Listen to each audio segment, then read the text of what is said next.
नमस्कार दोस्तों, bright future 2.0 में आपका स्वागत है। आज की इस कड़ी में लेकर आया हूँ झारखंड की जनजाति पार्ट 2। जी हाँ दोस्तों, पिछले वीडियो में आपसे किए वादे के अनुसार आज मैं पार्ट 2 लेकर आया हूँ, जिसमें आज हम लोग देखेंगे संथाल जनजाति। दोस्तों, आज की इस वीडियो में संथाल जनजाति से संबंधित जितने भी महत्वपूर्ण प्रश्न हो सकते हैं, सारे एक ही वीडियो में मैंने कवर करने का कोशिश किया हूँ। और साथ ही दोस्तों, मैं आपको ये भी बता दूँ, अंत में आपको 50 क्वेश्चन का एक सीरीज मिलेगा जो आपके आगामी एग्जाम के लिए काफ़ी इंपॉर्टेंट होंगे। तो चलिए दोस्तों, बिना देर किए शुरू करते हैं आज का ये वीडियो।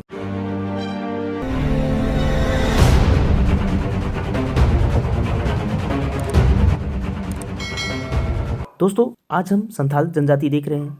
तो संथाल जनजाति जो है वो झारखंड की एक प्रमुख अनुसूचित जनजाति के अंतर्गत आती है। और दोस्तों, मैं ये आपको बता दूं कि जो संथाल जनजाति है वो संथाल परगना प्रमंडल क्षेत्र के अंतर्गत ही ज्यादातर यहाँ पे ये निवास करते। साथ ही साथ यह पश्चिमी व पूर्वी सिंहभूम, हजारीबाग, रामगढ़, धनबाद तथा गिरिडीह जिले में भी ये निवास करती हैं। आगे मैं आपको ये भी बता दूं दोस्तों कि इसका जो सर्वाधिक संकेंद्रण है वो झारखंड के उत्तर पूर्वी क्षेत्र में है, और इसी कारण इस क्षेत्र को संथाल परगना क्षेत्र भी कहा जाता है। आगे देखते हैं दोस्तों, झारखंड में आने से पूर्व इनका निवास स्थल बंगाल था। संथाल जनजाति जो थे वो झारखंड में आने से पहले इनका निवास स्थल जो था बंगाल था, और बंगाल में इन्हें साओतार कहा जाता था। जी हाँ दोस्तों, अगर आपसे ये प्रश्न पूछा जाए कि झारखंड में संथाल आने से पूर्व बंगाल में इन्हें किस नाम से जाना जाता था, तो जी हाँ दोस्तों, हम लोग कह सकते हैं कि साओतोर के नाम से जाना जाता था। आगे बात करते हैं दोस्तों, संथाल जनजाति का जो संबंध है वो प्रोटो ऑस्ट्रोलॉइड प्रजाति से है। जो संथाल जनजाति का जो संबंध है वो कौन सी प्रजाति से है, तो प्रोटो ऑस्ट्रोलॉइड जनजाति से संबंधित है। आगे देखते हैं, प्रजाति और भाषाई दृष्टि से संथाल जनजाति जो है वो ऑस्ट्रिक समूह से सभ्यता रखती है। जी हाँ, प्रजाति और अगर भाषाई दृष्टि से देखा जाए तो संथाल जनजाति है वो किससे संबंध रखती है, ऑस्ट्रिक समूह से संबंध रखती है। आगे देखते हैं दोस्तों कि यह जो जनजाति है वो बसे हुए किसानों के एक समूह से भी संबंधित है। जी हाँ, जो बसे हुए किसान हैं उनसे भी संथाल जनजाति संबंधित है। आगे देखते हैं दोस्तों कि संथाल जनजाति है वो संथाल परगना में संथालों के बसने के लिए जो सबसे पहले जो था वो सौरिया पहाड़िया तथा माल पहाड़िया जनजाति राजमहल की पहाड़ी क्षेत्र में रहा करती थी। संथाल परगना में संथालों के बसने से पहले अगर हम बात करते हैं तो यहाँ जो निवासी जो कर रहते थे वो आपका सौरिया पहाड़िया और माल पहाड़िया ये जनजाति इस राजमहल पहाड़ी क्षेत्र में निवास करती थी। आगे हम बात करते हैं कि संथाल के इस क्षेत्र में आगमन के पश्चात जब संथाल इस क्षेत्र में आने इससे पहले बहुत वर्षों तक संथाल तथा पहाड़ी जनजाति के बीच पुश्तैनी दुश्मनी बनी रही। बात करते हैं दोस्तों, अगर इसकी थोड़ा पीछे की इतिहास का मैं देखूं तो संथाल के इस क्षेत्र में आगमन से पहले वर्षों तक संथाल और पहाड़िया के बीच काफी दिनों तक एक दुश्मनी था, आपसी दुश्मनी था, पुश्तैनी दुश्मनी था। काफी वर्षों से दोनों के बीच में झगड़ा चल रही थी, और इसी संघर्ष को समाप्त करने के लिए ये जो संघर्ष जो काफी वर्षों से चला जा रहा था, जो पुश्तैनी दुश्मनी थी, इसी संघर्ष को समाप्त करने के लिए भागलपुर के तत्कालिक जो संयुक्त दंडाधिकारी जो थे सदरलैंड, जी हाँ दोस्तों, उस समय का जो तत्कालिक जो दंडाधिकारी थे वो कौन थे, सदरलैंड ने 1819 ईस्वी में सरकार से इनके लिए एक पृथक प्रदेश बनाने की सिफारिश की, है ना। जो सदरलैंड थे उन्होंने 1819 ईस्वी में सरकार से बोला कि ये जो दोनों के बीच में जो झगड़ा है, संथाल और पहाड़ी जनजाति के बीच में जो इतने सालों से जो पुश्तैनी झगड़ा आ रहे हैं, ये झगड़ा को समाप्त होना चाहिए। और इसके लिए इन्होंने सरकार से क्या किया कि पृथक प्रदेश की सिफारिश की। और जब ये सिफारिश किया तो 1823-24 ईस्वी में दामिन ई कोह की स्थापना की गई। जी हाँ दोस्तों, 1823-24 के बीच में दामिन ई कोह की स्थापना की गई। जी हाँ दोस्तों, आपको मैं बता दूं कि दामिन ये जो कोह था ये क्यों बनाया गया था, तो ये इसलिए बनाया गया था ये जो संथाल और जो पहाड़िया के बीच में जो पुश्तैनी झगड़ा इसको समाप्त किया जाए, दोनों को एक रहने का एक निवास दिया जाए ताकि वो दोनों की दुश्मनी को समाप्त किया जा सके। आगे देखते हैं दोस्तों, जो संथाल परगना जिले के राजमहल, पाकुड़, गोड्डा, दुमका ये जितने भी अनुमंडल जो थे इसके जो लगभग कहा जाए तो 1338 वर्ग किलोमीटर में ये फैला हुआ था। जी हाँ दोस्तों, जो संथाल परगना जिले के जो राजमहल थे, पाकुड़, गोड्डा तथा दुमका अनुमंडल ये लगभग 1338 वर्ग किलोमीटर में फैला हुआ था। आगे देखते हैं दोस्तों, ये संथाल परगना जो क्षेत्र हमारा है जहाँ पे आज भी संथाल ज़्यादा निवास करते हैं, ये एरिया आप जो देख रहे हैं मैप में, ये आपका पूरा कहाँ है, ये संथाल परगना क्षेत्र है। और इसमें जो आपका है जो संथाल परगना क्षेत्र के जो अंतर्गत जो आते हैं वो आपका आ जाता है देवघर आ जाता है ना, देवघर आ जाता है, दुमका, गोड्डा, जामताड़ा, साहेबगंज और पाकुड़। ये जितने भी जो देख रहे हैं दोस्तों, ये जितने भी जिला हैं ये आपका संथाल परगना के अंतर्गत ये आते हैं और आज भी यहाँ पे सबसे अधिक जो संथाल जो है निवास यहाँ करते हैं। आगे देखते हैं दोस्तों, दामिनी गुहा का जो पर्वतीय भूभाग था वो किन के लिए दिया गया? वो पहाड़ियों के लिए दिया गया। यहाँ देख पा रहे होंगे ये भूभाग किसके लिए दिया गया? वो पहाड़ियों के लिए आवंटित किया गया। और जबकि जो पर्वतीय भूभाग था वो किनके लिए दिया गया? वो आपका दिया गया संथाल जनजाति के लिए दिया गया। और ये जो संथाल जनजाति के लिए बसने के लिए ये जो दोनों के बीच जो पुश्तैनी झगड़ा था, इसे समाप्त करने के ही ख्याल से ये दामिनी कुह की स्थापना किया गया। पर्वतीय भूभाग वो पहाड़ी जनजाति के लिए आवंटित किया गया और जबकि पर्वतीय भूभाग के आगोश में फैला लगभग 500 वर्ग किलोमीटर क्षेत्र का जो था वो संथाल जनजाति के बसाव के लिए निर्धारित किया गया। जी हाँ दोस्तों, मैं आपको ये बता दूं कि दामिनी कुह का जो पर्वतीय भूभाग का था वो पहाड़ी जनजाति के लिए आवंटित कर दिया गया और जबकि जो पर्वतीय भूभाग के जो आगोश में जो फैला हुआ था, जो कितना लगभग 500 वर्ग किलोमीटर का क्षेत्र माना जाता है, वो संथाली जनजाति के लिए बसाव के लिए वो निर्धारित कर दिया गया ताकि ये झगड़ा समाप्त कर दिया जा सके। आगे बात करते हैं कि जो पश्चिम बंगाल के जो वीरभूम थे, जो पश्चिम बंगाल के वीरभूम तथा अन्य जगहों से यहाँ के बसी थी, उस संथालों का यह प्रदेश जंगलों से भरा पड़ा था जिसे संथाल ने शीघ्र साफ कर कृषि योग्य बना डाला। जी हाँ दोस्तों, जो बंगाल के जो वीरभूम से और जो अन्य जगह से आकर यहाँ बसी थी, है ना, वो संथाल जनजाति क्या की इस प्रदेश को जो हरा भरा जो जंगल था उसको क्या किए? अपना कृषि योग्य बना दिए, उनको साफ करके उसको कैसे बना दिए? कृषि योग्य, ताकि वहाँ पे कृषि किया जा सके। अब बात करते हैं दोस्तों 1851 ईस्वी तक दामिनी कुह प्रदेश के 1473 गाँवों में 1473 गाँवों में लगभग जो माना जाता है, एक आंकड़ा बताया जाता है कि 82,795 जो संथाल यहाँ पे रहने लगे थे। कब दोस्तों? ये 1851 ईस्वी की मैं बात कर रहा हूँ। उस समय का अनुमानित किया जा रहा है लगभग कि 1473 गाँव समय बस गए थे। वो जंगल को साफ करके जो वीरभूम जगह से आए हुए थे, जो आकर बाहर से आके जो बसे थे इस संथाल प्रदेश में, वो लोग जंगल झाड़ी साफ करके, और वो माना जाता है कि उस समय जो 1473 गाँव लगभग बस गया था और उसमें लगभग जो 82,795 संथाल रहने लगे थे। आगे बात करते दोस्तों कि जो संथाल जनजाति में प्रसव के समय घर या पड़ोस के बुजुर्ग महिलाएं प्रायः दाई के रूप में कार्य करती है। आज भी हम लोग देखते हैं कि जो प्रसव जब होता है, प्रसव पीड़ा, तो एक दाई होती हैं जो क्या होता है कि जो बच्चे पैदा होते हैं उनकी देखभाल करते हैं, है ना, वो नवजात शिशु को जो होते हैं वो उनके देख रेख करते हैं। तो आज भी जो संथाल जनजाति में ये प्रचलन है कि जो घर के जो होते हैं या जो पड़ोसी के जो बुजुर्ग महिलाएं होती हैं, है ना, वो दाई के रूप में कार्य करती हैं। और जब नवजात शिशु जब होते हैं ना, तो उसका जो नाल होता है ना, गर्भनाल, वो तीर के नुकीले हिस्से से ही काटे जाने का आज भी प्रचलन है संथाल जनजाति में। जी हाँ दोस्तों, आगे बात करते हैं कि झारखंड की जो सर्वाधिक जनसंख्या है, वो झारखंड की सर्वाधिक जनसंख्या वाला जनजाति कौन है? तो वो आपका है संथाल जनजाति। और ये भी माना जाता है कि जो जनजाति है वो संथाल जनजाति की बात किया जाए तो जनजातियों की जो कुल जनसंख्या है, इसमें इनका जो प्रतिशत माना जाता है कितना है? देखिए 35% जो जनजाति है वो कौन से हैं? संथाल जनजाति है। आगे बात करते हैं दोस्तों कि ये प्रायः संथाल जनजाति में जो संतान, जो पहली संतान होता है, जो पहला संतान होता है वो दादा या दादी, तथा दूसरा जो होता है संतान या नाना या नानी के नाम पे ही उसका नामकरण किया। अभी हम लोगों ने दो चीज देखा दोस्तों कि जो संथाल जनजाति में जो होते हैं, जो प्रसव जो होता है, तो जो घर की जो महिलाएं होती हैं, बुजुर्ग महिलाएं होती है, पास पड़ोस की जो महिलाएं होती हैं, वो दाई का काम करती है ना। और ये भी देखा जाता है कि इसमें जो गर्भनाल जो काटा जाता है वो तीर के जो नुकीले जो होते हैं ना, उसी से काटा जाता है। एक चीज़ और है, हम लोग देख रहे हैं इनका जो आज भी जो प्रचलन में है कि अगर किसी का जो पहला बच्चा अगर संतान पैदा होता तो दादा दादी, और दूसरा होता तो नाना नानी के नाम से उसका नामकरण होता है। आगे बात करते दोस्तों कि मांझी की अनुपस्थिति में, अगर मांझी जो होते हैं, मांझी की अनुपस्थिति में उसका कोई ना कोई काम करने वाला होता है, तो मांझी की अनुपस्थिति में उसका जो काम जो करने वाले होते हैं वो प्रमाणिक संपादित करता है।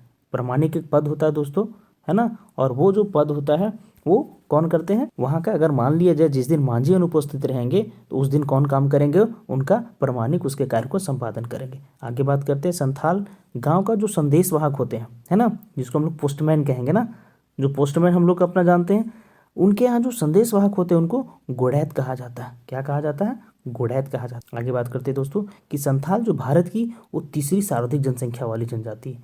जी हाँ दोस्तों, तो आपके मन में ये भी सवाल आया होगा कि पहला कौन है, दूसरा कौन है, तीसरा तो मुझे पता है कि संथाल है। तो चलिए दोस्तों आगे ये भी मैं देख लेता हूँ। तो आपको मैं ये बता दूं कि भारत की, झारखंड की बात मैं नहीं कर रहा, भारत की, भारत में अगर सबसे अधिक जो जनजाति वाला जो आबादी है वो आपका गोंड है, प्रथम स्थान आता है गोंड। मैं आपको ये भी बता दूं दोस्तों कि जो गोंड जनजाति है ना वो प्रायः ज़्यादातर आपका छत्तीसगढ़, मध्य प्रदेश, गुजरात में जनजाति सबसे अधिक पाया जाता है। दूसरे नंबर पे जो भारत में जो जनजाति जो मिलते हैं वो आपका है भील जनजाति। और ये भील जनजाति जो है वो भी आपका ज़्यादातर वो मध्य प्रदेश में है ना, एमपी में ज़्यादा ये निवास करते हैं। और आपको साथ ही मैं ये आपको ये भी बता दूं कि जो मध्य प्रदेश में जो जनजाति निवास करते हैं उसमें कोल, भील, गोंड, अगरिया, बैगा, बरेल, भुजिया बहुत सारे हैं, बियर, खारिया। ये जनजाति जो है ना वो मध्य प्रदेश में काफ़ी ज़्यादा। लेकिन अगर मैं यहाँ बात कर रहा हूँ कि गोंड और भील ये जो जनजाति हैं वो सबसे ज़्यादा मध्य प्रदेश में निवास करती है। और जो तीसरा जनजाति हमारा है जो संथाल में मैं बोल रहा हूँ, जो संथाल जनजाति है जो पूरे भारत में अगर बात किया जाए तो तीसरे स्थान पे आती है। और ये सबसे अधिक जो पाए जाने वाली जनजाति है वो आपका कहाँ पड़ते हैं, पश्चिम बंगाल में, है ना। पश्चिम बंगाल में ये जनजाति होते हैं, उड़ीसा में ये जनजाति निवास करते हैं और झारखंड में तो निवास करते ही करते हैं क्योंकि इनका जो जनसंख्या आबादी वो तो 35% इन्हीं का है। आगे बात करते हैं दोस्तों कि संथाल को 4 हड़ू कहने का मतलब वर्ण या वर्ग जो होते हैं उसमें विभाजित किया। जो पहला वर्ग होता है जो किस्कू हड़ होता है जिसका मतलब राजा होता है, दूसरा मरमू हड़ होता है जो पुजारी होता है, तीसरा सोरेन हड़ होता है जिसका मतलब सिपाही होता है, और चौथा होता है मरोड़ी हड़ जिसका मतलब होता है कृषक होता। आगे बात करते हैं दोस्तों, ये तो 4 वर्ण हो गए, 4 वर्ग में बांटा गया है, राजा, पुजारी, सिपाही और कृषक। अब आपसे ये भी जानना जरूरी है आपको कि संथाल जनजाति में टोटल जो गोत्र होते हैं वो 12 गोत्र पाए। संथाल जनजाति में गोत्रों की संख्या है वो 12 है, जिसमें से हंसदा होता है, मुर्मू होता है, किस्कू होता है, मुर्म, ये सभी जो जनजाति, सोरेन, ये सब जो जनजाति होते हैं ना ये इनके प्रमुख गोत्र के अंतर्गत आते हैं। ये जनजाति ये है आपका प्रमुख, ये आ जाते हैं। आगे बात करते हैं कि संथाल जो है वो अंतरजातीय विवाह समूह है। जो संथाली जो अंतरजातीय विवाह समूह है, अंतरजातीय विवाह करते हैं तथा इनके मध्य सगोत्रीय विवाह जो होता है वो निषेध होता है। मतलब कि एक ही गोत्र में विवाह नहीं कर सकते, क्योंकि जब एक गोत्र में विवाह होता है तो वो रिश्ता भाई बहन के जैसा वो लोग समझते हैं, इसलिए वो एक गोत्र में विवाह नहीं करते, सगोत्री विवाह उनका निषेध होता है। आगे बात करते हैं कि संथाल जनजाति में जो होता है वो बाल विवाह का प्रचलन बिल्कुल भी नहीं है। जी हाँ, संथाल जनजाति में बाल विवाह का प्रचलन नहीं है। आगे देखते हैं दोस्तों, संथाल जनजाति में जो है 8 प्रकार के विवाह का प्रचलन है। कितने प्रकार का? 8 प्रकार का। वो 8 प्रकार का विवाह जो है आपका जो सबसे ज्यादा प्रचलन में है वो किरिंग बापला। बापला का मतलब ही होता है विवाह दोस्तों। किरिंग बापला, द्विपिल बापला, किरिंग बजाई, घर की जवाई, निबोरलोक, इसको बोला जाता है हठ विवाह, इतूत, सांगा और सेवा विवाह। ये जो होता है वो संथाल जनजाति में ये जो विवाह है वो काफी प्रचलन में। आगे बात करते हैं, किरिंग बापला जो है वो सर्वाधिक प्रचलित विवाह। अगर हम बात करते हैं कि जो 8 प्रकार के विवाह में भी जो सबसे ज्यादा प्रचलित विवाह है संथाल में वो कौन सा है जी?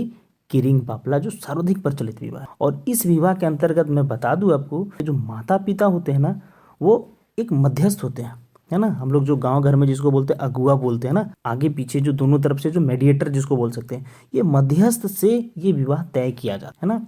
कोई जो होते हैं जो लड़का और लड़की दोनों पक्ष को जानने वाले होते हैं और वो दोनों को मिला देते हैं, है ना, उसी को मध्यस्थ बोलते हैं, मेडिएटर बोलते हैं, है ना।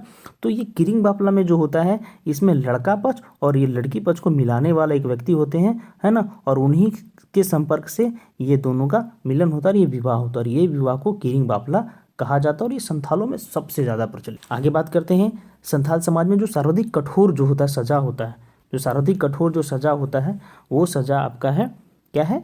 बिटलाहा। जी हाँ, संथाल में जो सर्वाधिक जो कठोर जो सजा होता है वो बिटलाहा होता है। यह सजा तब दी जाती है जब कोई व्यक्ति निषिद्ध यौन संबंधों का दोषी पाया जाता है ना। जब उस तरह का जब कोई क्या कह सकते हैं उसको कि गैर संबंध किन्हीं के साथ उस तरह का बनाते हैं, है ना। तो ऐसे जो होते हैं जो गैर जो निषिद्ध जो यौन संबंध बनाते हैं, तो वैसे लोगों को जो सजा दिया जाता है संथाल समाज में उसको बिटलाहा कहा जाता है। और यह एक प्रकार का जो है ना वो सामाजिक बहिष्कार है। समाज से उनको बहिष्कार कर दिया जाता है, उनका समाज में फिर दोबारा उनको नहीं मिलाया जाता, बिल्कुल हर कार्य में उनको अलग कर दिया जाता है ना। और इसी सजा को क्या बोला जाता है? बिटलाहा बोला जाता है। आगे बात करते हैं दोस्तों, सामाजिक व्यवस्था से संबंधित कुछ विभिन्न नामांकन भी हैं। जैसे युवा गिरा को घोटलू बोला जाता है ना, विवाह को बापला बोला जाता है, वधूमूल को पोन कहा जाता है, गांव को आंतो बोला जाता है और ग्राम प्रधान को मांझी कहा जाता है। ये सामाजिक व्यवस्था का कुछ जो नामांकन है, जो नाम है, जिस नाम से लोग जाना जाता है, ये होता है। आगे बात करते हैं दोस्तों कि राजमहल पहाड़ी में दामिन ये कोह संथालों का निवास है। आपसे पूछे कि ये दामिन ये कोह क्या है, तो आपको बताना है कि ये राजमहल में जो संथाल जो निवास करते हैं इन्हीं के लिए दामिन ये कोह शब्द का प्रयोग किया गया।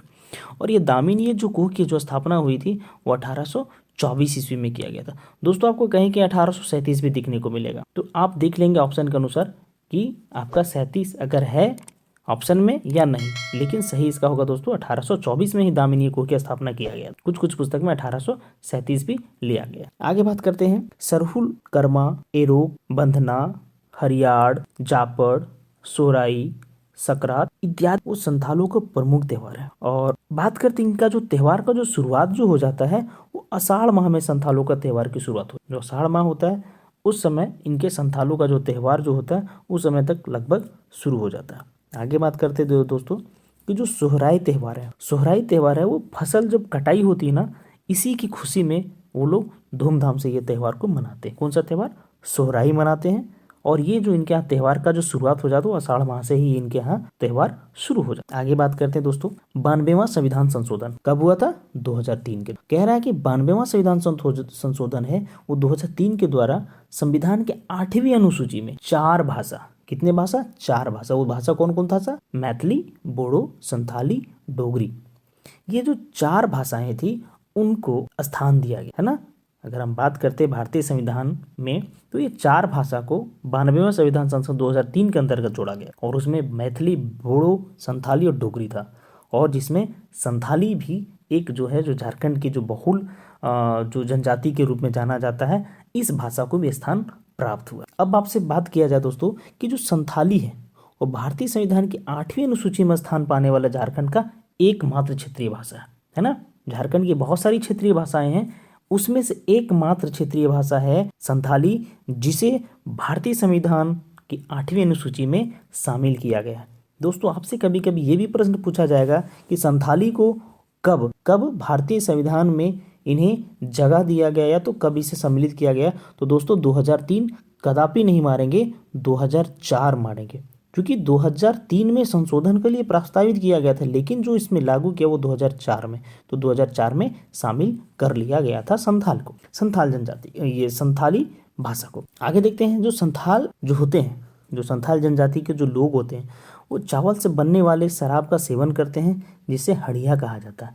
जहाँ दोस्तों हड़िया जो होता है ना वो क्या होता है, जो चावल का जो बासी चावल होता है ना, उस चावल को पूरे गला के है ना उससे बनाया जाता है। वो थोड़ा सा नशीला होता है ना, उसमें थोड़ा सा नशा हो जाता है ना, और वो उसी को जो होता है वो जस्ट लाइक ए शराब का जैसा होता है ना, मदिरा है ना, वो हड़िया होता है, उसी को बोला जाता है हड़िया ना। इसका सेवन करते हैं वो लोग। आगे बात करते हैं दोस्तों कि संथाल जनजाति के लोग बुनाई के कार्यों में अत्यंत कुशल होते हैं। अगर हम बात करते हैं संथाल जनजाति का जो वो लोग जो होते हैं ना बुनाई में काफ़ी जो होते हैं ना वो काफ़ी कुशल होते हैं, कौशल काफ़ी ज़्यादा उनके अंदर होता है संथाल जनजाति के बुनाई के क्षेत्र में। आगे बात करते हैं दोस्तों संथालों का जो प्रधान देवता है वो सिंगाबोगा, या इनको ठाकुर जी भी कहते हैं है ना। संथालों का जो प्रधान देवता है वो सिंगाबोगा या ठाकुर है, जो सृष्टि के रचयिता के नाम से भी जाना जाता है ना। संथालों में जो सृष्टि का जो रचयिता माना जाता है वो सिंगाबोगा या तो ठाकुर जी को माना जाता है। और संथालों का जो दूसरा प्रमुख देवता अगर बात किया जाए, पहला तो मैंने जान गया कि सिंगाबोगा, लेकिन दूसरा आपसे पूछा जाए तो बताना है ये मरांग गुरु है। आगे बात करते हैं दोस्तों कि संथालों का जो प्रधान ग्राम देवता है वो जहेर एरा है, जिसका निवास स्थान जहेर थान कहलाता है। ग्राम देवता है वो जहेर एरा है और इनका जो निवास स्थल है वो जहेर थान होता है। आगे बात करते हैं संथालों का जो प्रमुख देवता हो तो सिंगाबोगा है और ग्राम देवता जहेर एरा है ना। और अगर हम बात करते हैं कि संथालों के गृह देवता, घर का जो देवता होते हैं वो कौन होता है? ओढ़ाक बोंगा। जो संथालों का जो गृह देवता है ओढ़ाक बोंगा कहा जाता है। आगे बात करते हैं संथाल गांव के जो धार्मिक प्रधान होते हैं, संथाल गांव के जो धार्मिक प्रधान होते हैं उनको नायके कहा जाता है। आगे बात करते हैं दोस्तों कि जादू जो टोना टोटके होते हैं ना, उस मामले में जो संथाली स्त्रियां होती है ना उनको विशेषज्ञ माना जाता है। इस सब में वो जो संथाली महिलाएं होती हैं इसमें उनको काफ़ी ज़्यादा नॉलेज होता है, काफ़ी ज़्यादा ज्ञान होता है, जादू टोने टोटके में लोग ज़्यादा विश्वास भी करते हैं। आगे हम बात करते हैं संथालों में दोनों प्रकार की प्रथा होती है। जब किसी की मृत्यु हो जाती है तो शव जलाने की भी और उन्हें दफनाने की, ये दोनों प्रकार की जो प्रथा होती है वो संथाल जनजाति में देखने को मिलता ही प्रचलित है। आगे बात करते हैं दोस्तों संथाल जनजाति के कुछ प्रमुख व्यक्ति हैं जिन्हें आप लोग जानते भी हैं और जो नहीं भी जानते हैं, इसमें कुछ ऐसे महत्वपूर्ण हस्तियां हैं जिनके बारे में हमें जानना चाहिए जो संथाल जनजाति से संबंध रखते हैं। सबसे पहले हम देखते हैं सिद्धू मुर्मू कान्हू मुर्मू। जो सिद्धू कान्हू हैं ये भी संथाल जनजाति से संबंधित हैं, है ना। ये एक स्वतंत्रता सेनानी थे और इस संथाल विद्रोह के नायक भी हैं, है ना। ये संथाल विद्रोह के नायक भी हैं। आगे बात करते हैं पंडित रघुनाथ मुर्मू। पंडित रघुनाथ मुर्मू, इन्होंने ही ओल चिकी लिपि का आविष्कार किया था, है ना। ये जो पंडित रघुनाथ मुर्मू है, इन्होंने जो संथाल भाषा में, है ना, जो संथाली की जो ओल चिकी का जो इन्होंने सबसे पहले आविष्कार किया था। दोस्तों मैं आपको ये भी बता दूं कि जो ओल चिकी का जो आविष्कार किए थे इन्होंने 1941 ईस्वी में किया था। ओल चिकी का आविष्कार कौन किए थे? पंडित रघुनाथ मुर्मू के द्वारा किया गया था। आगे बात करते दोस्तों कि झारखंड के जो हमारे प्रथम मुख्यमंत्री थे बाबूलाल मरांडी, ये भी संथाल जनजाति से ही संबंध रखते हैं, है ना। आगे बात करते हैं शिबू सोरेन। सब लोग जानते हैं शिबू सोरेन जी को, हाँ, जो हमारे झारखंड के पूर्व मुख्यमंत्री भी रह चुके हैं। आगे बात करते हैं हेमंत सोरेन जी, ये हमारे झारखंड के मुख्यमंत्री, वर्तमान मुख्यमंत्री हैं, ये भी संथाल जनजाति से बिलोंग करते हैं। आगे बात करते हैं द्रौपदी मुर्मू जी को, ये जो हमारे झारखंड की प्रथम महिला राज्यपाल के रूप में इनकी नियुक्ति हुई थी, है ना, और ये राजनीतिक भी हैं। आगे बात करते हैं खागेन मुर्मू, ये लोकसभा सांसद भी हैं। आगे बात करते हैं बीरबाहा हंसदा, है ना, ये संथाली और बंगाली और हिंदी फिल्मों की अभिनेत्री हैं और साथ में ये पश्चिम बंगाल की सरकार में मंत्री भी ये रही, है ना। बीरबाहा हंसदा, ये भी संथाल जनजाति से ही ये संबंधित हैं, संबंध रखते हैं। आगे बात करते हैं श्याम सुंदर बेसरा। इन्हें सभी लोग जानते होंगे, ये सिविल सेवक हैं और इन्हें साहित्य अकादमी पुरस्कार से भी इन्हें सम्मानित किया गया। जी हाँ दोस्तों, ये है आपका श्याम सुंदर बेसरा जी हैं। आगे बात करते हैं उमा सरेन, ये 16वीं लोकसभा में ये सांसद भी रही है ना। आगे बात करते हैं गिरीश चंद्र मुर्मू, ये हैं आपके गिरीश चंद्र मुर्मू और ये हमारे जो केंद्र शासित प्रदेश हैं जम्मू एंड कश्मीर, वहाँ के पहले लेफ्टिनेंट गवर्नर रह चुके हैं। जी हाँ दोस्तों, ये पहले लेफ्टिनेंट गवर्नर रह चुके हैं। आगे बात करते हैं रथिन किस्कू। जी हाँ, रथिन किस्कू जो थे सब लोग जानते होंगे, ये हमारे एक संथाली झारखंडी गायक हैं। अब दोस्तों आपके लिए जो 50 सुपर प्रश्न है, अब उसको मैं यहाँ से शुरू करता हूँ। तो दोस्तों देखिए, सबसे पहला प्रश्न आपके लिए है, झारखंड राज्य में सर्वाधिक जनसंख्या वाली जनजाति इनमें से कौन सी है? ये बहुत ही आसान सवाल है और जिन्होंने शुरू से अभी तक जो देखा होगा उनके लिए पूरे टेस्ट काफ़ी आसान हो जाएंगे और उनके लिए समझिए अपने आप को एनालिसिस करने का एक मौका भी हो जाता है। तो चलिए दोस्तों अब आगे देखते हैं। तो इसका सही जवाब हो जाएगा दोस्तों संथाल। जी हाँ, झारखंड में जो सर्वाधिक जनसंख्या वाली जो जनजाति है वो आपका संथाल है। आगे देखते हैं दोस्तों, झारखंड की जनजातियों की कुल जनसंख्या में संथाल जनजाति का प्रतिशत कितना? ऑप्शन आपके सामने है 25%, 35%, 45%, 55%। तो दोस्तों इसका सही जवाब हो जाएगा 35%। जी हाँ दोस्तों, झारखंड में अगर जनजातियों की कुल जनसंख्या में संथाल जनजाति का अगर प्रतिशत पूछा जाए तो संथाल का जो जनजाति का जो प्रतिशत वो 35% है। आगे बात करते हैं, झारखंड आने से पूर्व संथाल जनजाति का निवास स्थल कहाँ माना जाता था? पश्चिम बंगाल। ठीक है, तो पश्चिम बंगाल माना जाता, तो पश्चिम बंगाल में इन्हें किस नाम से जाना जाता था? दोस्तों आपके सामने ऑप्शन है बापला, ठाकुर, सावतार, नाइक। तो इसका सही जवाब हो जाएगा दोस्तों सावतार। तो दोस्तों ये जो आपका है, अगर आपसे पूछा जाए कि जब झारखंड में संथाल जनजाति नहीं आए थे तो ये सबसे पहले कहाँ निवास किए? तो बंगाल में। जब ये बंगाल में निवास करते थे, इनको किस नाम से जाना जाता था? तो इनको जाना जाता था सावतार के नाम से जाना जाता था। आगे देखते हैं दोस्तों, संथाल जनजाति का सर्वाधिक संकेंद्रण कहाँ है? सबसे अधिक जो संथाल जनजाति वो कहाँ निवास करते हैं? ऑप्शन आपके सामने है पलामू क्षेत्र में, संथाल परगना क्षेत्र में, कोल्हान क्षेत्र में या छोटा नागपुर क्षेत्र में। तो इसका सही जवाब हो जाएगा दोस्तों संथाल परगना क्षेत्र में। जी हाँ दोस्तों, संथाल परगना क्षेत्र में सबसे अधिक संथाल जनजाति का संकेंद्रण है, निवास स्थल है। आगे बात करते हैं, राजमहल पहाड़ी क्षेत्रों में संथाल के निवास स्थान को किस नाम से जाना जाता है? राजमहल पहाड़ी क्षेत्र में जो संथाल जनजाति का जो निवास स्थल वो किस नाम से जाना जाता है? धूमकड़िया, सापाहोड़, दामिनिया को या अखड़ा। तो इसका सही जवाब हो जाएगा दोस्तों दामिनिया को। दामिनिया को, हाँ जी हाँ दोस्तों, इनका स्थापना कब हुआ था? 1924 ईस्वी में इसका स्थापना हुआ था। तो राजमहल पहाड़ी क्षेत्र में जो संथाल को जो निवास स्थल जो दिया गया था वो किस नाम से जाना जाता है? दामिनिया कोह के नाम से जाना जाता है। आगे बात करते हैं दोस्तों, संथाल जनजाति का संबंध किससे है? ऑप्शन आपके सामने है द्रविड़ समूह से, प्रोटो ऑस्ट्रोलॉइड समूह से, मुंडारी समूह से, इनमें से कोई नहीं। तो दोस्तों इसका सही जवाब हो जाएगा प्रोटो ऑस्ट्रोलॉइड समूह से ये संबंध रखते हैं। जी हाँ दोस्तों, संथाल जनजाति जो है वो किससे संबंध रखते हैं? प्रोटो ऑस्ट्रोलॉइड समूह से ही संबंध रखते हैं। आगे बात करते हैं, भाषाई दृष्टि से संथाल जनजाति का संबंध इनमें से किससे है? ऑप्शन आपके सामने है, ऑस्ट्रो एशियाटिक समूह से, इंडो आर्यन समूह से, द्रविडियन समूह से, या इनमें से कोई नहीं। तो इसका सही जवाब हो जाएगा दोस्तों ऑस्ट्रो एशियाटिक समूह से। जी हाँ, संथाली जनजाति के अगर हम देखें भाषाई दृष्टि से तो इनका संबंध किससे है दोस्तों? ऑस्ट्रो एशियाटिक समूह से इनका संबंध है। आगे बात करते हैं, संथाली भाषा को किस वर्ष भारतीय संविधान की 8वीं अनुसूची में शामिल किया गया? किस वर्ष शामिल किया गया, है ना? आपको पता होगा कि 92वां संविधान संशोधन, है ना, 2003 के तहत ही 8वीं अनुसूची में जो है 4 भाषाओं को सम्मिलित किया था जिसमें एक आपका क्या था? संथाली था। तो ये कह रहा है कि संथाली जो भाषा है वो आपका 8वीं अनुसूची में किस वर्ष शामिल किया गया था? तो आपके पास ऑप्शन है दोस्तों 2000 में, 2004 में, 2002 में या 2010 में। इसका सही जवाब हो जाएगा दोस्तों 2004 में। जी हाँ दोस्तों, संथाली भाषा को जो भारतीय संविधान की 8वीं अनुसूची में जो शामिल किया गया था वो कब किया था? 2004 में किया गया था। आगे बात करते हैं, संथाली भाषा को किस संविधान संशोधन द्वारा भारतीय संविधान की 8वीं अनुसूची में शामिल किया गया था? आपके सामने ऑप्शन है 90, 91, 92 या 93। तो दोस्तों इसका सही जवाब हो जाएगा 92वां संविधान संशोधन। 92वां संविधान संशोधन कब हुआ था दोस्तों?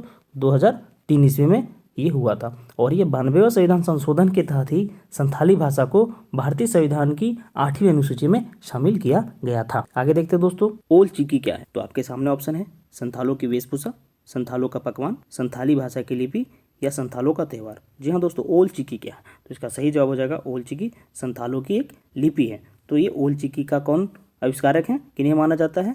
तो माना जाता है पंडित रघुनाथ मुर्मू को, जिन्होंने 1941 ईस्वी में इसकी आविष्कार किए थे। आगे बात करते हैं दोस्तों, संथाली भाषा की लिपि ओल चिकी का आविष्कार किसने किया था? तो आपके सामने ऑप्शन है डोमन साहू समीर, रघुनाथ मुर्मू, रामचंद्र मुर्मू या गंगाधर हंसदा। तो इसका सही जवाब हो जाएगा दोस्तों रघुनाथ मुर्मू। आगे बात करते हैं, संथाल जनजाति के 4 हड़ों यानी वर्ण, 4 वर्ण का संबंध निम्न में से कौन सा एक सुमेलित नहीं है? जी हाँ दोस्तों, इसमें 4 ऑप्शन है, इसमें कोई ना कोई एक गलत है। तो आपको देखना है कि ये गलत कौन सा है। तो आपके सामने ऑप्शन है किस्कू हड मतलब राजा, मुर्मू हड पुजारी, मरुड हड कृषक, सोरेन हड सेवादार। तो इसमें बताना है कि कौन सा गलत है। तो इसका सही जवाब हो जाएगा दोस्तों सोरेन हड। जी हाँ दोस्तों, संथाल जनजाति के 4 हड का जो संबंध है आप देख रहेंगे, किस्कू हड का मतलब राजा होता है, मरुड हड का मतलब पुजारी होता है और मरुड़ी हड का कृषक होता है, लेकिन सोरेन हड का मतलब होता है सिपाही ना कि सेवादार। तो इसका जो गलत है इसमें ये आपका है सोरेन हड। आगे बात करते हैं, संथाल जनजाति में कितने गोत्र या किली पाए जाते हैं? तो आपके सामने ऑप्शन है 9, 11, 12 या 14। तो इसका सही जवाब हो जाएगा दोस्तों 12। जी हाँ, संथाल जनजाति में जो गोत्रों की बात की जाए जिसको हम लोग किली भी बोलते हैं, तो कितने गोत्र होते हैं? 12 गोत्र पाए जाते हैं। आगे बात करते हैं संथाल जनजाति में, संथाल जनजाति से संबंधित किरिंग बापला है। तो किरिंग बापला क्या है? एक विवाह गीत है, एक त्यौहार है, विवाह का एक प्रकार है, एक मेला है। तो इसका सही जवाब हो जाएगा दोस्तों विवाह का एक प्रकार है। जी हाँ दोस्तों, किरिंग बापला क्या है? एक विवाह का प्रकार। आगे बात करते हैं, गरीब परिवार में प्रचलित जिसमें कन्या को वर के घर लाकर सिंदूर दान करके विवाह किया जाता है, तो इस प्रकार के विवाह को क्या कहा, है ना? इस प्रकार के विवाह को क्या कहा जाता है? आपके सामने ऑप्शन है इतुद बापला, टुनकी दीपुल बापला, अब गिरी बापला या निर्बोलक बापला। तो इसका सही जवाब हो जाएगा दोस्तों टुनकी दीपिल बापला। जी हाँ, इसका सही जवाब हो जाएगा टुनकी दीपिल बापला। इसमें क्या होता है कि जो कन्या होता है, जो कन्या होती है ना, वो वर के घराने जो होते हैं, जो दूल्हा होते हैं, है ना, उनके घर जो लड़का पक्ष होते हैं उनके घर में लाकर उनको सिंदूर दान करने की एक प्रथा होता है। किसमें होता है? टिनको दीपिल बापला। ये संथालों का एक प्रचलित क्या होता है? विवाह होता है। इसके अंतर्गत ये होती है ना, ये रस्में होती है। आगे देखते हैं, संथाल जनजाति में प्रचलित इनमें से किस विवाह के बाद दामाद को घर जमाई बनकर? जी हाँ दोस्तों, बड़ा मजेदार क्वेश्चन है ना। संथाल जनजाति में एक प्रचलित विवाह है और उस प्रचलित विवाह में क्या होता है, जो दामाद होते हैं ना, वो उनके अपने ससुराल में ही उनको घर जमाई बना के रहना पड़ता है। तो वो कौन सा संथाल में ऐसी विवाह होती है जिसके तहत इस तरह का रस्में पूरा करना पड़ता है ना? तो आपके सामने ऑप्शन है अब गिर बापला, धरदी जमाई बापला, सांगा बापला या किरिंग जमाई बापला। तो इसका सही आंसर हो जाएगा दोस्तों धरदी जमाई बापला। इस विवाह के अंतर्गत क्या होता है कि जो विवाह होता है तो दामाद को जो होता है वो घर जमाई बन के रहना पड़ता है। आगे बात करते हैं दोस्तों, संथाल जनजाति में प्रचलित इनमें से किस विवाह के अंतर्गत पंचायत की सहमति से प्रेम विवाह होता है ना? संथाल जनजाति में एक प्रचलित विवाह है, इसमें क्या होता है कि पंचायत के सहमति से ही, है ना, एक वर वधू का जो होता है वो प्रेम विवाह को सहमति प्रदान मिल जाता है, उनको अनुमति मिल जाता है समाज की ओर से। तो वो कौन सा विवाह? तो आपके सामने ऑप्शन है अपगिर बापला, धरदी जमाई बापला, सांगा बापला या किरिंग जमाई बापला। तो इसका सही आंसर हो जाएगा दोस्तों अपगिर बापला। जी हाँ, अपगिर बापला में क्या होता है कि जो प्रेमी और प्रेमिका होते हैं, ये दोनों पंचायत में उनको बुलाया जाता है और उनको पंचायत में उनकी सहमति दे दी जाती है कि ठीक है दोनों विवाह कर सकते हैं। और ये जो विवाह जो प्रचलित है वो किस नाम से जानते हैं दोस्तों? तो अपगिर बापला के नाम से ये विवाह को जाना जाता है। आगे बात करते हैं, संथाल जनजाति में प्रचलित इनमें से किस विवाह के अंतर्गत लड़का व लड़की जंगल में भागकर प्रेम विवाह करते हैं? तो आपके सामने है निर्भोलक बापला, बहादुर बापला, जवाई बापला या अपगिर बापला। तो दोस्तों इस प्रथा में एक लड़का और लड़की दोनों जंगल में भागकर प्रेम विवाह कर लेते। तो इसमें इस विवाह को किस नाम से प्रचलित है? तो इसका सही जवाब हो जाएगा दोस्तों बहादुर बापला। जी हाँ, ये बहादुर है तब तो भागकर शादी कर रहे हैं, है ना। तो इसको आसानी से याद रख सकते हैं कि जो भागकर विवाह करते हैं उसको बहादुर बापला के नाम से जाना जाता है। आगे देखते हैं, संथाल जनजाति में प्रचलित इनमें से किस विवाह के अंतर्गत गाँव की स्वीकृति से प्रेम विवाह किया जाता है ना। गाँव की स्वीकृति से प्रेम विवाह किया जाता है। अगला ए ऑप्शन आपका है किरिंग जमाई बापला, सांगा बापला, राजा रानी बापला या टुनकी दीपुल बापला। तो इसका सही जवाब हो जाएगा दोस्तों राजा रानी बापला। जी हाँ दोस्तों, इस जो शादी की जो प्रचलन इसमें क्या होता है कि गांव की स्वीकृति प्रदान होती है ये प्रेम विवाह करने के लिए, और इस विवाह को क्या बोला जाता है?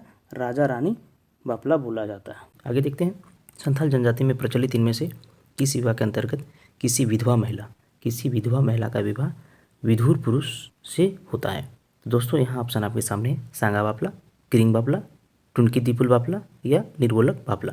तो इसका सही जवाब हो जाएगा दोस्तों सांगा बापला। जी हाँ दोस्तों, इस विवाह में क्या होता है कि जो विधवा महिलाएं होती है वो विधुर पुरुष से, यानी जिनकी पत्नी नहीं है और जिनके पति नहीं है, वैसे महिला और पुरुष वो आपस में शादी कर सकते हैं, विवाह कर सकते हैं। और इस तरह का विवाह का जो प्रचलन है संथाल जनजाति में उसे सांगा बापला कहा जाता है। आगे देखते हैं दोस्तों, संथाल जनजाति में प्रचलित इनमें से किस विवाह के अंतर्गत विवाह पूर्व लड़की को गर्भ धारण कर लेने के बाद इच्छुक व्यक्ति से लड़की का विवाह होता है?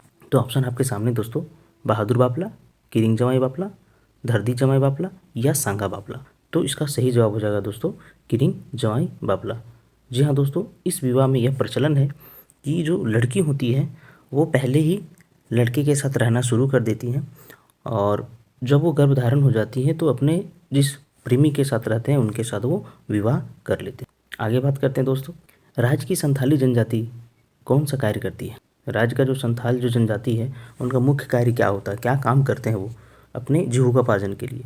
तो ऑप्शन आपके सामने है गाने बजाने की, मूर्ति बनाने की, बर्तन बनाने की या चित्रकारी करते हैं? तो इसका सही जवाब है दोस्तों बर्तन बनाने की जो कार्य हैं वो संथाल जनजाति में किया जाता है। आपको ये भी बता दें दोस्तों संथाल जनजाति जो है आपका बुनाई में भी काफ़ी एक्सपर्ट होते हैं, है ना। आगे देखते हैं, संथालों में किस प्रकार की ब्लड ग्रुप की अधिकता पाई जाती है? जी हाँ दोस्तों, संथालों में जो संथाल जनजाति है उसमें सबसे ज़्यादा जो ब्लड ग्रुप देखा गया है वो कौन सा ब्लड ग्रुप पाया जाता है? ऑप्शन आपके सामने है blood group A, blood group B, blood group O या ब्लड ग्रुप ए बी।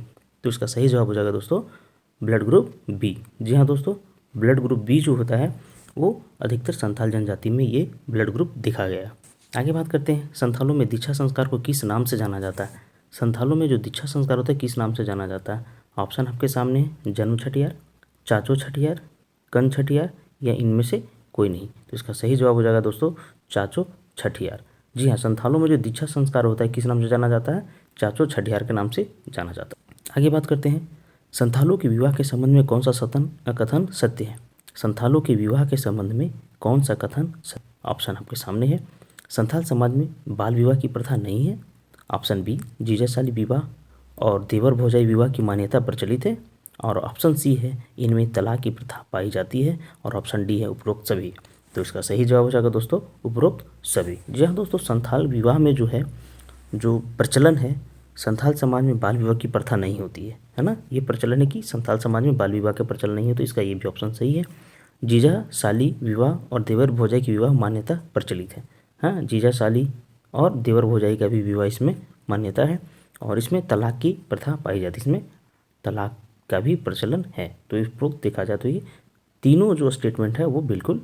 आगे बात करते हैं, संथाल जनजाति में कितने प्रकार की विवाह प्रचलित है? ऑप्शन आपके सामने है 5 प्रकार की, 7 प्रकार की, 8 प्रकार की या 10 प्रकार की। दोस्तों इसका सही जवाब हो जाएगा 8 प्रकार की। जी हाँ दोस्तों, संथाल जनजाति में जो विवाह जो प्रचलन है वो 8 प्रकार के विवाह का प्रचलन है। आगे देखते हैं, संथालों में विवाह को क्या कहा जाता है। संथाल जनजाति में विवाह को किस नाम से जाना जाता है। ऑप्शन आपके सामने है, यादी, बापला, ओपरतिपी या इनमें से कोई नहीं। इसका सही जवाब हो जाएगा दोस्तों बापला।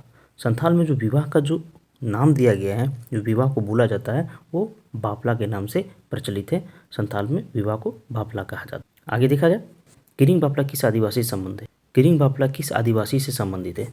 ऑप्शन आपके सामने है, बिरहोर, हो, संथाल या भूमिज। ये कह रहा जो किरिंग बापला जो है ये विवाह ही है ना, तो ये विवाह किससे संबंधित है। ये 4 आपका आदिवासी जनजाति के बारे में दिया गया है, उसमें बताना ये किससे संबंधित है। तो ऑप्शन आपके सामने था बिरोर, हो, संथाल और भूमिज। तो इसका सही जवाब हो जाएगा दोस्तों संथाल। जी हाँ दोस्तों, जो किरिंग बापला वो किससे संबंधित है, संथाल से संबंधित। आगे बात करते हैं, किरिंग बापला, किरिंग जवाई, इतुत, निर्बोलोक, टुनकी दीपुल बापला, घरती जवाई एवं सांगा विवाह का प्रचलन किस जनजाति में। अभी मैंने 8 विवाह के बारे में बताया था और वो 8 विवाह यहाँ पे लिखा हुआ है। तो ऑप्शन आपके सामने दिया है, क्या ये संथाल से संबंधित है, उरांव से संबंधित है, मुंडा से संबंधित है या हो से संबंधित है। तो इसका सही जवाब हो जाएगा दोस्तों संथाल से संबंधित। जी हाँ दोस्तों, ये जितने भी ये विवाह नज़र आ रहे हैं ये सारे विवाह किन से संबंधित है, संथाल से संबंधित। आगे देखते हैं दोस्तों, संथाल जनजाति में सर्वाधिक कौन सा विवाह प्रचलन में। संथाल जनजाति की बात किया जाए तो जो 8 विवाह है उस 8 विवाह में सबसे ज़्यादा प्रचलन कौन से हैं। तो आपके सामने है घरती जवाई, सांगा, इतुत या किरिंग बापला। तो इसका सही जवाब हो जाएगा दोस्तों किरिंग बापला। संथाल जनजाति में जो सबसे ज़्यादा प्रचलन में जो विवाह है वो किरिंग बापला विवाह है। आगे बात करते हैं, किरिंग बापला के संबंध में निम्न में से कौन सा कथन सत्य है। सत्य पूछा जा रहा है। ऑप्शन आपके सामने है, यह विवाह अगुआ के माध्यम से तय किया जाता है। ऑप्शन बी, इसमें वर पक्ष की ओर से कन्या पक्ष को पौन दिया जाता है। ऑप्शन सी, बारात के खाने पीने का खर्च वर पक्ष द्वारा वहन किया जाता है, या उपरोक्त सभी। तो इसका सही जवाब हो जाएगा दोस्तों उपरोक्त सभी। जी हाँ, संथाल जनजाति में एक विवाह है किरिंग, और यह विवाह में क्या होता है कि एक मेडिएटर होते हैं, मध्यस्थ होते हैं, जो लड़की पक्ष और लड़का पक्ष दोनों को मिलाते हैं। तो ये ऑप्शन भी आपका सही है। ऑप्शन है अगला कि इसमें वर पक्ष की और से कन्या पक्ष को पौन दिया जाता है। जी बिल्कुल, इसमें पौन मतलब क्या होता है कि कुछ इनको धन, कुछ राशि इनको दिया जाता है ना, कन्या पक्ष को दिया जाता है वर पक्ष की ओर से। ये भी सही है। और ये भी बोला गया कि जो बाराती होती है इसका खाने पीने का जो खर्च का जो वहन कौन करता है, ये लड़के वाले करते हैं, वर पक्ष वाले लोग करते हैं। तो देखा जाती है उपरोक्त सभी जो स्टेटमेंट है वो सही है।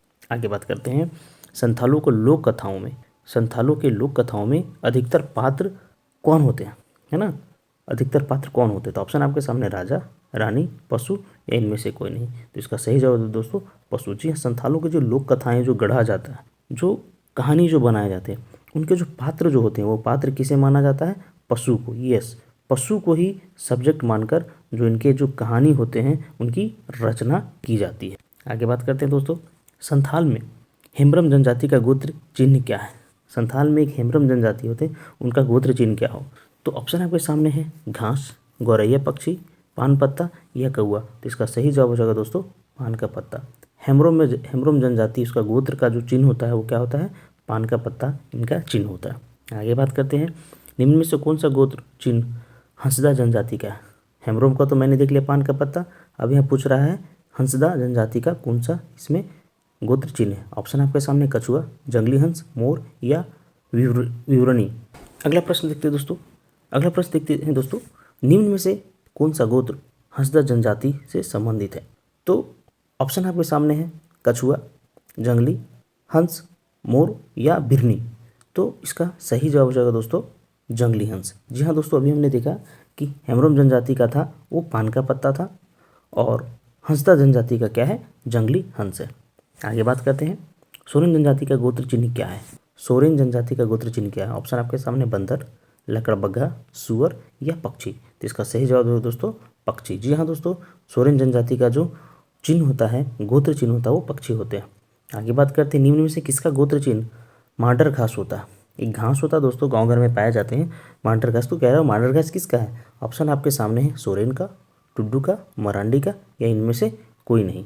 तो इसका सही जवाब है दोस्तों मरांडी का। जी हाँ दोस्तों, मांडर घास है वो किनका गोत्र चिन्ह है, मरांडी का। इसको याद रखना बड़ा आसान है, मांडर और मरांडी, इसको ऐसे याद किया जा सकता है। आगे बात करते हैं दोस्तों, बेसरा जनजाति का गोत्र चिन्ह क्या होता है। बेसरा जनजाति है, उनका गोत्र चिन्ह क्या होता है, तो ये क्या है जी, बाज पक्षी होते हैं। जी हाँ दोस्तों, बाज पक्षी होते हैं।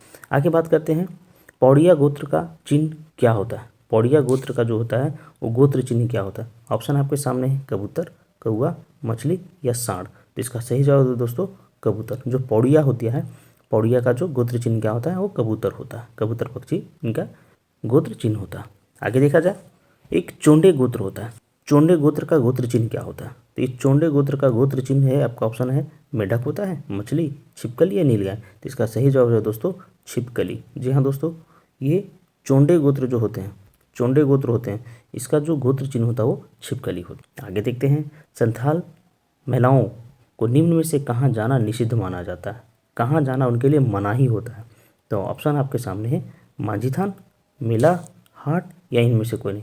जी हाँ दोस्तों, संथाल जो महिलाएं होती हैं उनको कहाँ जाने में पूरी तरह से प्रतिबंधित होती है, वो नहीं जा सकती। तो ऑप्शन आपके सामने थे, देख लिया। तो इसका सही जवाब हो जाएगा दोस्तों मांझी थान। जी हाँ दोस्तों, संथाल महिलाओं को मांझी थान जाने में मनाही है, निषिद्ध है, वो महिलाएं मांझी थान नहीं जा सकती। अगला प्रश्न है दोस्तों, जादव पटिया चित्रकला शैली किस जनजाति की सर्वाधिक मशहूर लोक चित्रकला शैली रही है। ऑप्शन आपके सामने है, मुंडा, उरांव, हो या संथाल। इसका सही जवाब हो जाएगा दोस्तों संथाल।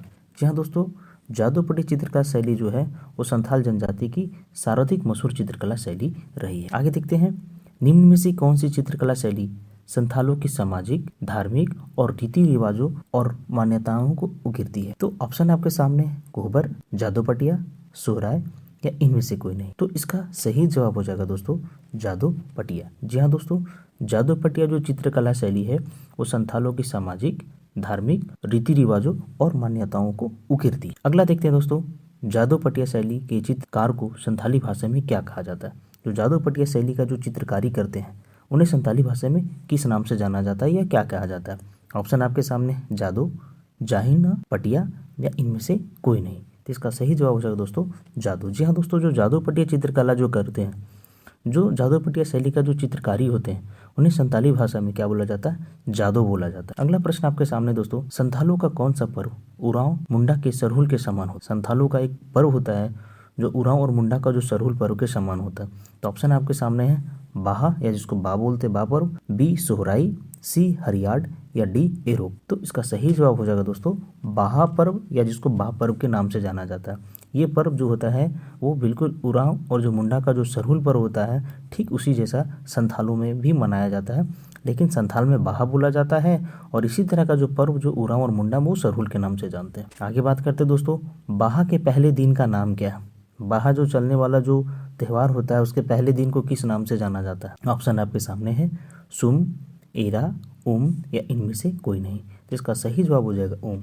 जी हाँ दोस्तों, बाहा का पहले दिन का जो नाम होता है, जो त्यौहार शुरू होता है तो उसको पहले दिन को ओम कहा जाता है। आगे देखा जाए, सावन में धान के खेतों में हरियाली आ जाने पर कौन सा पर्व मनाया जाता है। तो सावन के माह में जो खेत में जब हरियाली हो जाती है धान की खेतों में तो एक पर्व मनाया जाता है। उस पर्व को क्या बोला जाता है, किस नाम से जाना जाता है। तो ऑप्शन आपके सामने, एरोक, माघसिम, हरियार सिम या जापड़। तो इसका सही जवाब हो जाएगा दोस्तों हरियार सिम। जी हाँ दोस्तों, जब खेतों में हरियाली आ जाती है तो हरियार सिम नाम का त्यौहार यहाँ मनाया जाता है। ये दोनों बड़ा आसान है दोस्तों, हरियाली और हरियार को याद रखना बड़ा आसान हो जाता है। आगे बात करते हैं, संथालों के राजनीतिक संगठन के संबंध में कौन सा कथन सत्य है। यहाँ पूछा जा रहा है कौन सा कथन सत्य है, किसके बारे में, संथाल के राजनीतिक संगठन के संबंध में पूछा है। तो राजनीतिक संगठन के संबंध में 4 स्टेटमेंट दिए गए हैं। पहला है, प्रत्येक संथाल गांव में एक पंचायत होती है। दूसरा है, पंचायत का मुखिया मांझी कहलाता है। तीसरा ऑप्शन है, मांझी का सहायक जोग मांझी होता है। और डी ऑप्शन बता रहा है कि क्या इसमें सभी सही है। तो इसका सही जवाब हो जाएगा दोस्तों उपरोक्त सभी। जी हाँ दोस्तों, जो संथाल का जो राजनीतिक संगठन होता है उसमें प्रत्येक संथाल गांव में एक पंचायत तो होती ही होती है और जो पंचायत का जो मुखिया है वो क्या कहलाता है, मांझी कहलाता है। और मांझी का जो सहायक होते हैं वो कौन होते हैं जी, जोगी मांझी कहलाते हैं। तो इस तरह से देखा जाए तो ये जो तीनों स्टेटमेंट है वो बिल्कुल सही है। यहाँ ध्यान रखने की बात है दोस्तों, कभी कभी आपसे ये पूछा जा सकता है कि मांझी का सहायक को क्या कहा जाता है। तो ध्यान रखेंगे जोगा या जोग मांझी कहा जाता है। आपसे ये भी प्रश्न पूछा जा सकता है कि संथाल का जो मुखिया होते हैं है ना, उसको क्या बोला जाता है, उसको मांझी कहा जाता है। ये सब जो अतिरिक्त फैक्ट है इसको थोड़ा ध्यान में देखते चलेंगे। अगला प्रश्न है दोस्तों और अंतिम प्रश्न है, परगना का प्रधान क्या कहलाता है? परगना का प्रधान क्या कहलाता है? ऑप्शन आपके सामने है मांझी, जोग परगनत या परगनत या जोग मांझी। तो इसका सही जवाब हो जाएगा दोस्तों परगनत। जी हाँ दोस्तों, परगना का जो प्रधान जो होते हैं, है ना, वो प्रधान को परगनत कहा जाता है। तो दोस्तों आज का वीडियो अब यहीं समाप्त करते हैं। अगर आपको ये वीडियो अच्छा लगा हो, अगर आपको एग्ज़ाम के लिए लाभदायक हो, तो दोस्तों प्लीज़ इस चैनल को ज़रूर सब्सक्राइब कर लेना। और अगर ये वीडियो आपके लिए फ़ायदेमंद है और लगे ये दोस्तों को मैं शेयर करना चाहिए, तो बिल्कुल इस वीडियो को शेयर करेंगे, लाइक करेंगे। चलिए दोस्तों, फिर मैं आपको एक अगली वीडियो में एक नई कड़ी के साथ, एक नए विषय के साथ मैं आपको मिलता हूँ। तब तक के लिए धन्यवाद।